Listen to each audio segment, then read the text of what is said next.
quero convidar vocês para lermos o texto de 1 Samuel, capítulo 26. 1 Samuel, vamos ler o capítulo 26. Tem jeito não, tem que colocar o óculos mesmo. Estava assim. 1 Samuel, capítulo 26.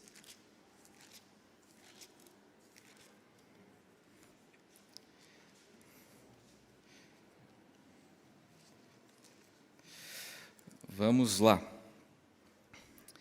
Vieram os zifeus a Saul, a Gibeá, capital de Israel naquela época, gente, e disseram: não se acha Davi escondido no outeiro de Áquila, defronte de Gesimom? Então Saul se levantou e desceu ao deserto de Zife, e com ele 3.000 homens escolhidos de Israel a buscar a Davi. Acampou-se Saul no outeiro de Áquila, defronte de Gesimom, junto ao caminho. Porém Davi ficou no deserto, e sabendo que Saul vinha para ali à sua procura, enviou espias, e soube que Saul tinha vindo. Davi se levantou e veio ao lugar onde Saul acampara, e viu o lugar onde se deitaram Saul e Abner, filho de Ner, comandante do seu exército. Saul estava deitado no acampamento e o povo ao redor dele. Disse Davi a Aimeleque o Eteu e a Abissai, filho de Zeruia, irmão de Joabe: quem descerá comigo a Saul ao arraial? Respondeu Abissai: eu descerei contigo. Vieram, pois, Davi e Abissai de noite ao povo, e eis que Saul estava deitado, dormindo no acampamento, e a sua lança fincada na terra à sua cabeceira. Abner e o povo estavam deitados ao redor dele. Então disse Abissai a Davi: Deus te entregou hoje nas mãos o teu inimigo. Deixa-me, pois, agora encravá-lo com a lança ao chão, de um só golpe, não será preciso segundo. Davi, porém, respondeu a Abissai: não o mates, pois quem haverá que estenda a mão contra o ungido do Senhor e fique inocente?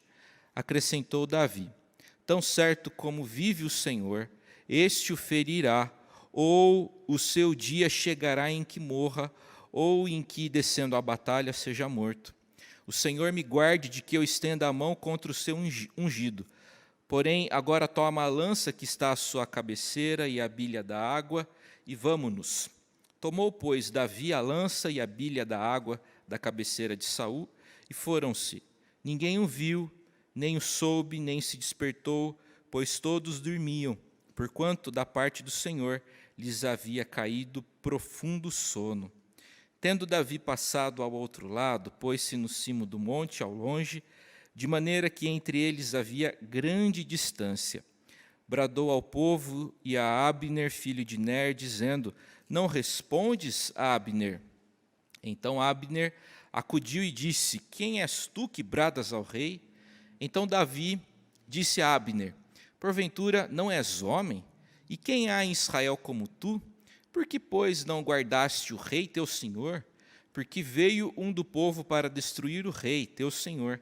Não é bom isso que fizeste, tão certo como vive o Senhor, deveis morrer, vós que não guardastes a vosso senhor, o ungido do Senhor. Vede agora onde está a lança do rei e a bilha da água, que tinha a sua cabeceira. Então reconheceu Saul a voz de Davi e disse: não é a tua voz, meu filho Davi? Respondeu Davi: sim, a minha, ó rei, meu senhor. Disse mais: por que persegues o meu senhor assim, seu servo? Pois que fiz eu? E que maldade se acha nas minhas mãos? Ouve, pois, agora, te rogo, ó rei, meu senhor, as palavras de teu servo. Se é o Senhor que te incita contra mim, aceite ele a oferta de manjares. Porém, se são os filhos dos homens, malditos sejam perante o Senhor, pois eles me expulsaram hoje para que eu não tenha parte na herança do Senhor, como que dizendo: vai, serve a outros deuses. Agora, pois, não se derrame o meu sangue longe desta terra do Senhor, pois saiu o rei de Israel em busca de uma pulga, como quem persegue uma perdiz nos montes. Então disse Saul: pequei. Volta, meu filho Davi, pois não tornarei a fazer-te mal, porque foi hoje preciosa a minha vida aos teus olhos. E eis que tenho procedido como louco e errado de forma excessiva. Davi então respondeu e disse: eis aqui a lança, ó rei. Venha aqui um dos moços e leve-a. Pague, porém, o Senhor a cada um a sua justiça e a sua lealdade, pois o Senhor te havia entregado hoje nas minhas mãos. Porém eu não quis estendê-las contra o ungido do Senhor. Assim como foi a tua vida hoje, de muita estima aos meus olhos, assim também seja a minha vida aos olhos do Senhor, e ele me livre de toda a tribulação. Então Saul disse a Davi: bendito sejas tu, meu filho Davi, pois grandes coisas farás e de fato prevalecerás. Então Davi continuou o seu caminho e Saul voltou para o seu lugar. Vamos orar? Pai querido, nós te agradecemos porque temos o privilégio de termos acesso à tua palavra. Louvamos-te, ó Deus, porque o Senhor fala conosco por intermédio da Escritura. E imploramos nessa manhã a graça de sermos edificados pelo Senhor. Fale aos nossos corações. Capacita-me, ó Deus, como mensageiro teu. Fale aos nossos corações. Atenda, ó Deus, às demandas do nosso coração, demandas por direcionamento, demandas, ó Deus, por orientação que vem da tua parte. Nos abençoe e nos fortaleça, ó Deus bendito e santo, que as palavras dos nossos lábios e que o meditar do nosso coração, que isso seja agradável na tua presença, Senhor nosso e nosso Redentor. É a nossa oração em nome de Jesus. Amém. Prezados irmãos e irmãs, nós temos conversado já há alguns meses sobre a curiosa e inspiradora vida e trajetória de Davi, um homem que nunca desistiu de Deus. E Deus também nunca, jamais desistiu de seu servo Davi. Desde o capítulo 24 de 1 Samuel, Davi vem sendo provado. Davi vem passando por grandes provações. No capítulo 24, Davi foi provado no sentido de assassinar Saul, que entrou de forma desavisada na mesma caverna em que ele, Davi e alguns de seus homens estavam.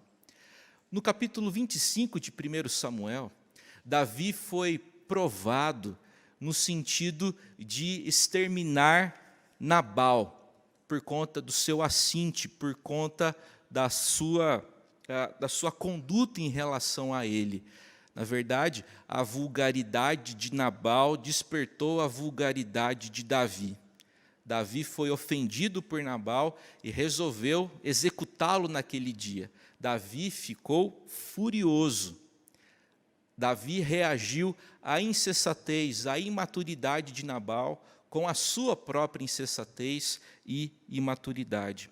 Davi só desistiu daquela ideia, Davi só desistiu do desejo por sangue, Davi só desistiu do desejo de vingança por conta da intervenção sábia, rápida e moderada de Abigail, uma mulher descrita pela Escritura como sendo muito bonita e também muito sábia.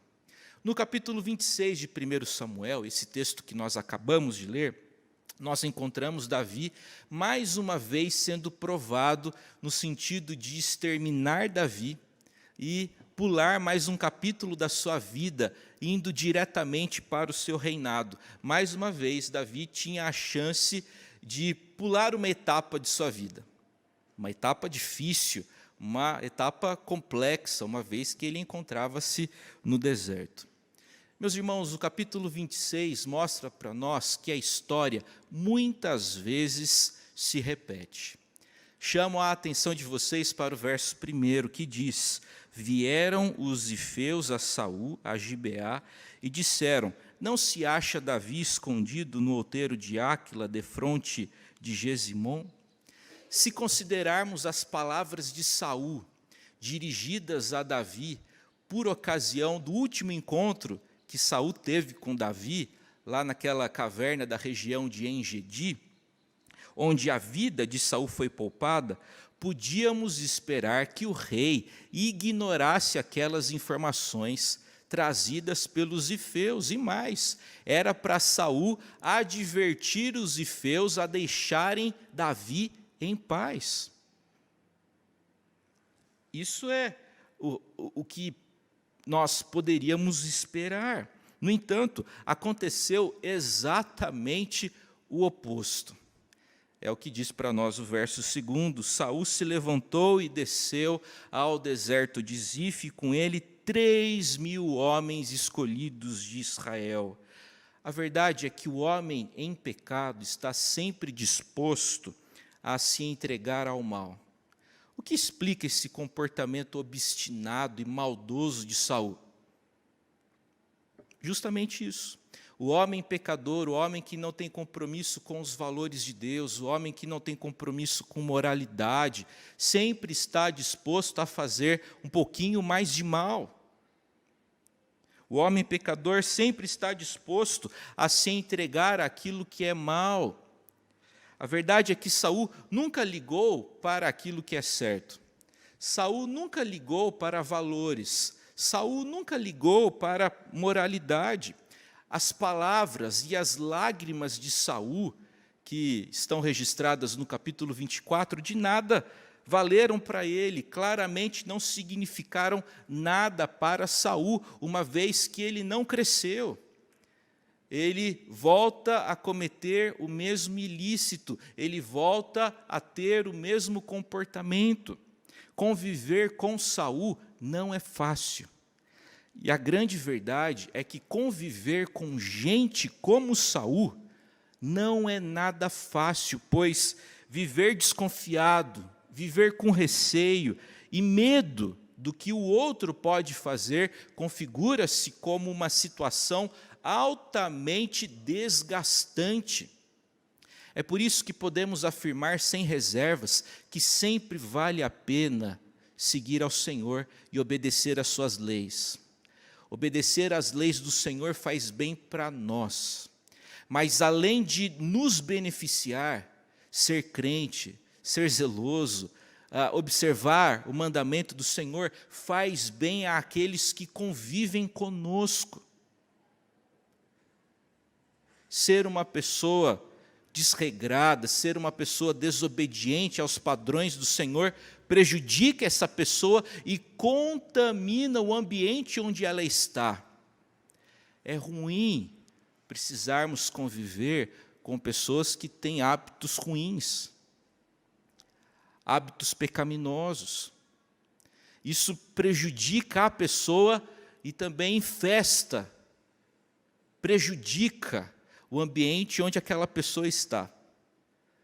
E também podemos afirmar a partir disso que o contrário é verdade também. Obedecer a Deus faz bem para nós e abençoa aqueles que convivem conosco. Conviver com gente como Saul não é fácil. Prezados irmãos, o capítulo 26 de 1 Samuel é muito semelhante, é muito parecido com o capítulo 24. E existem até mesmo alguns estudiosos que sugerem que o capítulo 26 de 1 Samuel é uma outra versão da mesma história registrada em 1 Samuel 24. Eu acredito que esses estudiosos que sugerem isso nunca viveram um relacionamento abusivo. Porque relacionamentos abusivos, como o de Saul com Davi, tem essa característica, tem essa dinâmica sempre deprimente, sempre prejudicial, de cenas que se repetem indefinidamente. Essa é a principal característica de relacionamentos abusivos. Mesmas cenas, mesmos episódios que se repetem de forma indefinida. É sempre o último gole, é sempre o último tapa, é sempre a última agressão, é sempre o último soco, é sempre o último empréstimo, é sempre a última pedra, é sempre o último cigarro. Ao refletirmos sobre o material encontrado nos capítulos 24, 25 e 26 de 1 Samuel, vemos que Davi e Saul reagem de formas diferentes àquilo que acontece com eles. Saul permanece inalterado. Ou melhor, ele muda para pior. Seu coração vai ficando cada vez mais endurecido. Nós vemos essa progressão na dureza do coração de Saul ao lermos os capítulos 24, 25 e 26. Saul cresce para baixo. Ele se compromete cada vez mais com o mal, com o pecado, com aquilo que o Senhor despreza.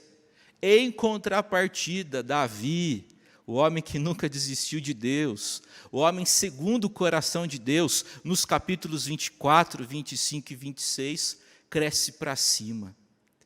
Vai se tornando cada vez mais maduro, mais consciente de seus próprios defeitos, de suas próprias limitações, e cada vez mais ele sabe que precisa, que depende completa e totalmente do Senhor, seu Deus. Meus irmãos, antes de avançarmos na história, é bom nos lembrarmos que na vida da gente isso acontece também. Muitas vezes as histórias se repetem na nossa trajetória.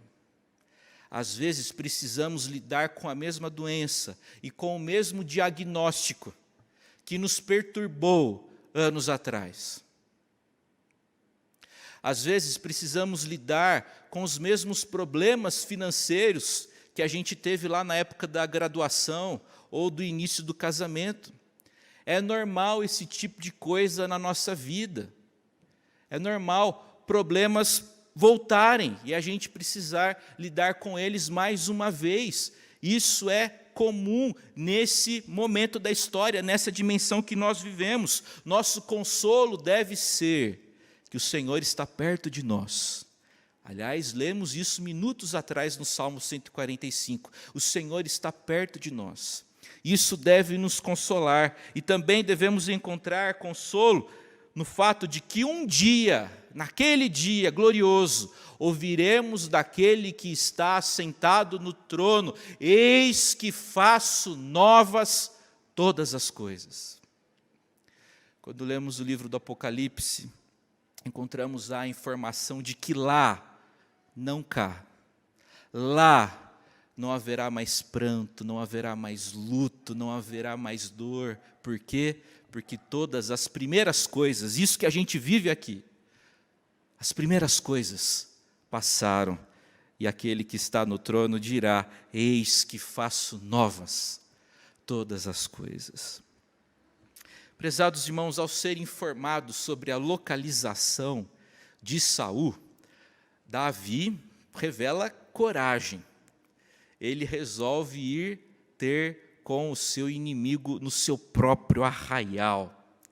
A Bíblia afirma que Davi vai acompanhado ao arraial de Saul por Abissai, seu sobrinho, filho de sua irmã.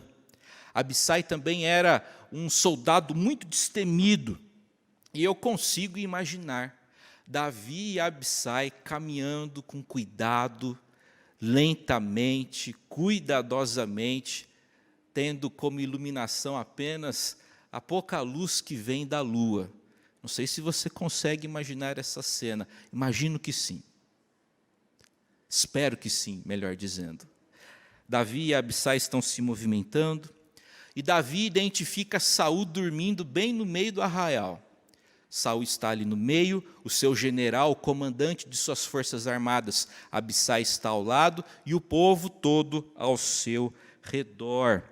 Davi também percebe que a lança de Saul está ali, fincada ao lado de Saul. E esse detalhe aumenta a atenção da narrativa, pois a proximidade da lança realça o caráter de provação de Davi. Ele pode pegar aquela lança e simplesmente executar o seu inimigo e perseguidor.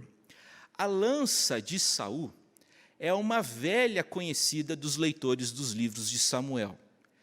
Geralmente o autor dos livros de Samuel, sempre que faz referência a Saul, coloca a lança dele próxima. Saul gostava de armas. Ele tentou por 2 vezes executar Davi com a sua lança. Saul também tentou executar o próprio filho Jonatas com a sua lança, porque Jonatas, naquela ocasião, defendeu Davi.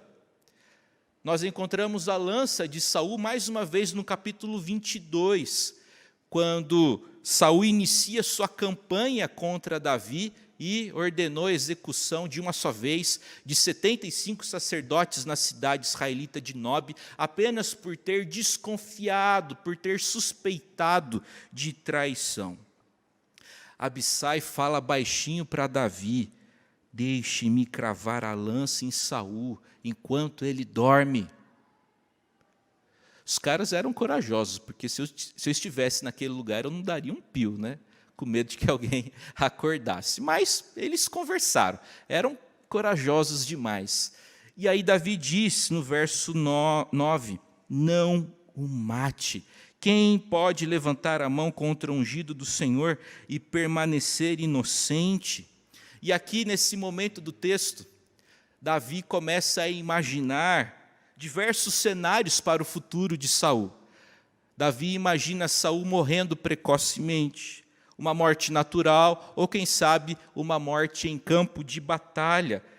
Deus tem muitas opções para alcançar seus propósitos e fazer justiça. Não cabe a Davi, nem a Abissai, escolher opções e forçar a mão de Deus.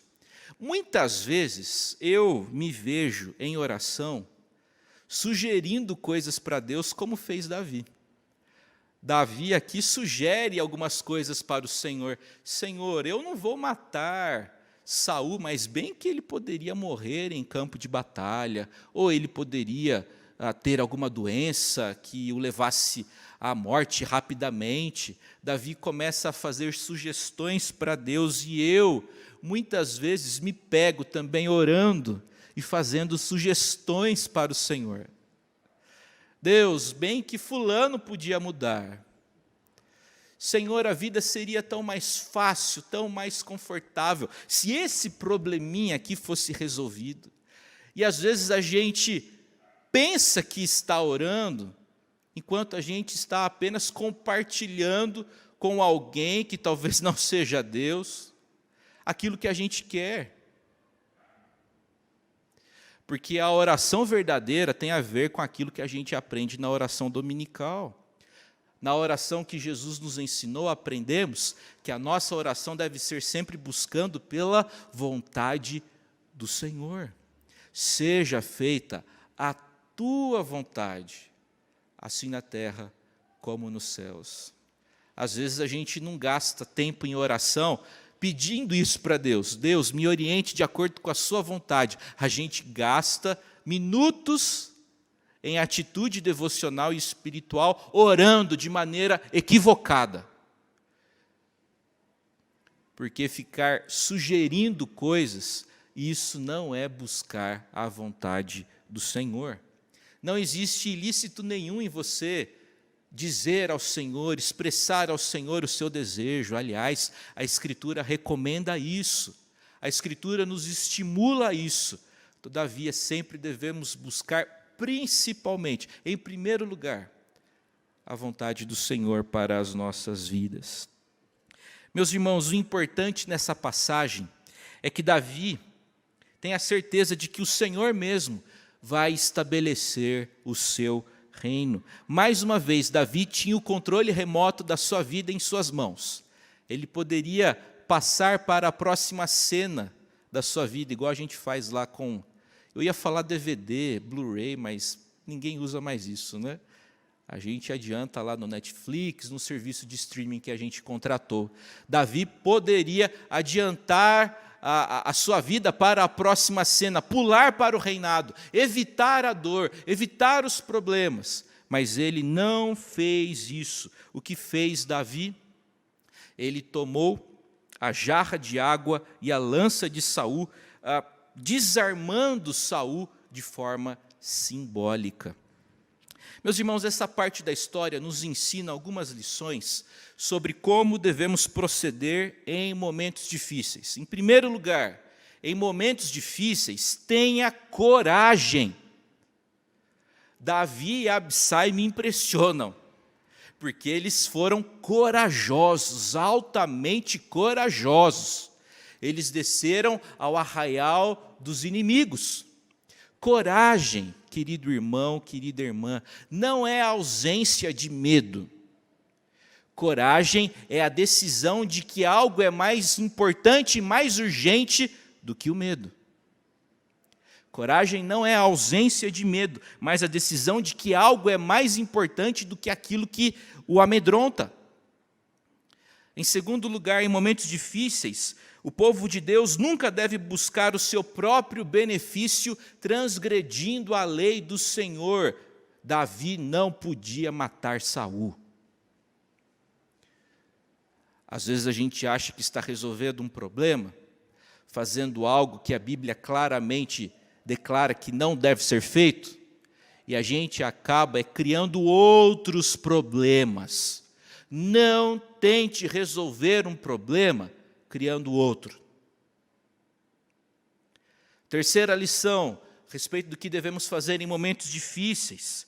Devemos esperar a ação do Senhor em humilde oração, abstendo-nos da ira e da retribuição violenta. Não pague o mal com o mal.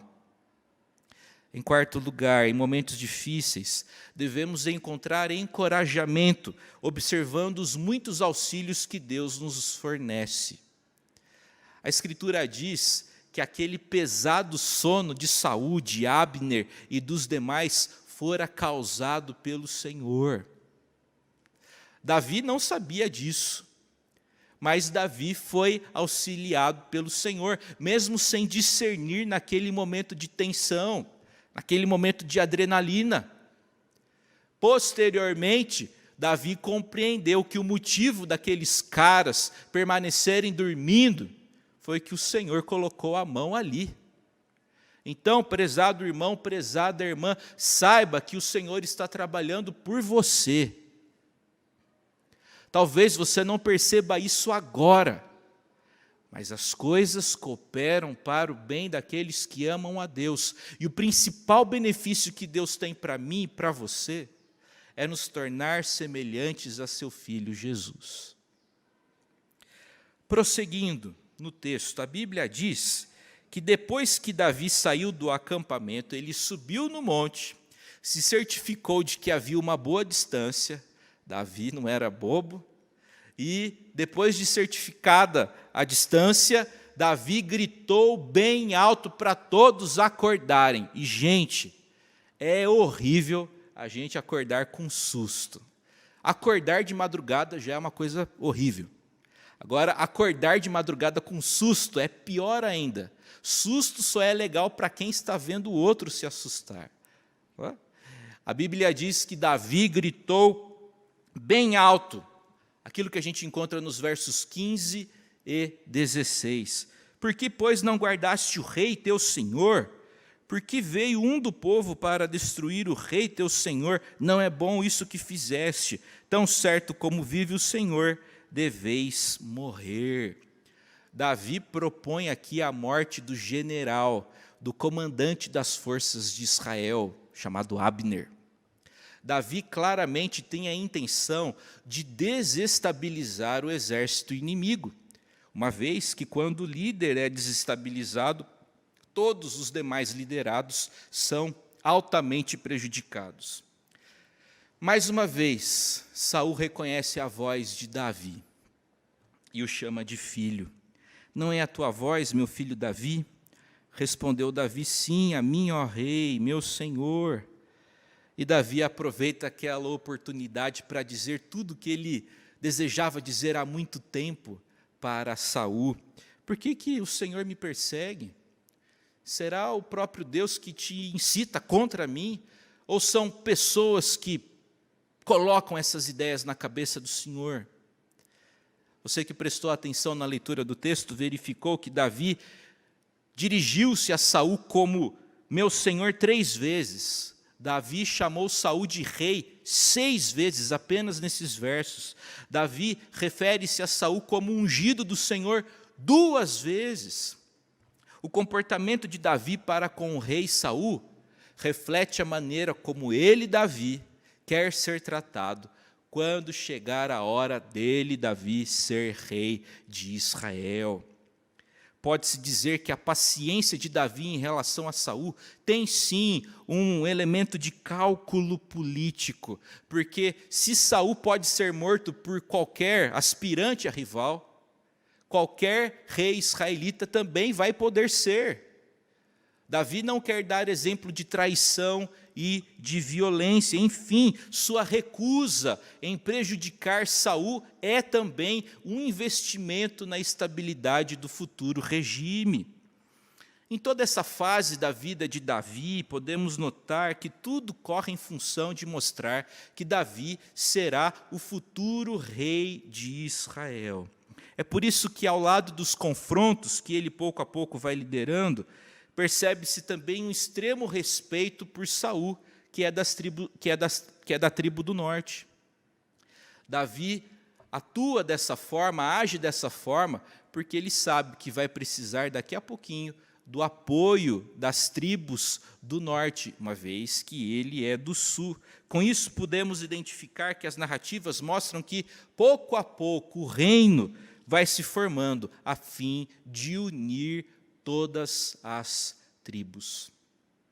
Nosso Senhor Jesus Cristo, no Evangelho de Mateus, no capítulo 7, no verso 12, disse o seguinte: tudo quanto, pois, quereis que os homens vos façam, assim fazei-o vós também a eles. Esse princípio, prezados irmãos e irmãs, nos ensina que nós devemos plantar aquilo que nós queremos colher. Esse princípio é praticado há milhares de anos pelos agricultores. Já disse isso outras vezes aqui. Aqueles que querem colher arroz, plantam arroz. Nós devemos plantar o que nós queremos colher. Infelizmente, eu tenho visto muita gente querendo colher aquilo que nunca plantou. Imagine você um agricultor que nunca quis ter o trabalho de cuidar da terra, de arar a terra, de lançar sementes, chegando lá e ficando nervosinho. Cadê o meu arroz? Cadê o meu trigo? Você nunca trabalhou, você nunca se esforçou, você nunca lançou boas sementes e agora quer ficar cobrando alguma coisa? Tem muita gente querendo querendo colher o que nunca plantou. Isso acontece nos casamentos. Maridos querendo ser bem tratados, querendo ser mimados por suas esposas, e o cara nunca dá atenção. O contrário também é verdade, mulheres que querem ser bem tratadas com delicadeza, mas que são estúpidas no trato com todas as pessoas. Pessoas que querem vida financeira confortável, mas que nunca plantaram trabalho, esforço. Pare de querer colher o que você nunca plantou. Essa é a lição negativa. A lição positiva: plante aquilo que você quer colher. A Escritura afirma: de Deus não se zomba, aquilo que o homem semear, isso também ceifará. É o que nós lemos em Gálatas capítulo 6, verso 7. Meus irmãos, Davi teve uma estratégia para lidar com Saul. Como já disse anteriormente, o relacionamento de Davi com Saul era do tipo abusivo. E como você deve lidar com relacionamentos abusivos? Com a mesma paciência que Davi teve. Tenha paciência, implore a graça do Senhor. Não faça aquilo que você sabe que não deve ser feito. Ah, mas o outro me ofendeu, o outro me agrediu. Não faça aquilo que você sabe que o Senhor não quer que você faça. Meus irmãos, os capítulos 24, 25 e 26 de 1 Samuel registram 3 provações pelas quais Davi passou. O caráter probatório desses 3 capítulos revela-se pelo fato de que 1/3 de todas as ocorrências das palavras bem e mal em todo o Antigo Testamento ocorrem apenas nesses 3 capítulos. A ideia do texto é que Davi foi provado e passou nos testes, ainda que com algumas dificuldades, como, por exemplo, o fato dele ter se casado com 2 mulheres. O texto apresenta para nós a verdade de que Davi é, na verdade, um tipo de Cristo. A história de Davi aponta para a história de Jesus Cristo. Da mesma forma que Davi passou nos testes, a Escritura afirma que no deserto, Davi estava no deserto, Jesus também estava no deserto. No deserto, Jesus foi provado 3 vezes por Satanás. E por 3 vezes, Jesus obedeceu ao Senhor. Jesus passou no teste, qualificando-se como um perfeito representante da raça humana. Ele que não teve compromisso nenhum com o pecado. Prezados irmãos, esse texto aqui aponta para nós o fato de que nós precisamos sim de um Salvador. E nós temos esse Salvador. O nosso Salvador é Jesus, que viveu por nós e que morreu por nós. A bonita e curiosa e inspiradora história de Davi lembra-nos dessa verdade. Nós precisamos de um Salvador e nós temos um Salvador bendito, Jesus Cristo. Que o Senhor te fortaleça e te abençoe em nome de Jesus. Que o Senhor dê graça para nós no sentido de permanecermos firmes nas promessas que Ele tem para nós.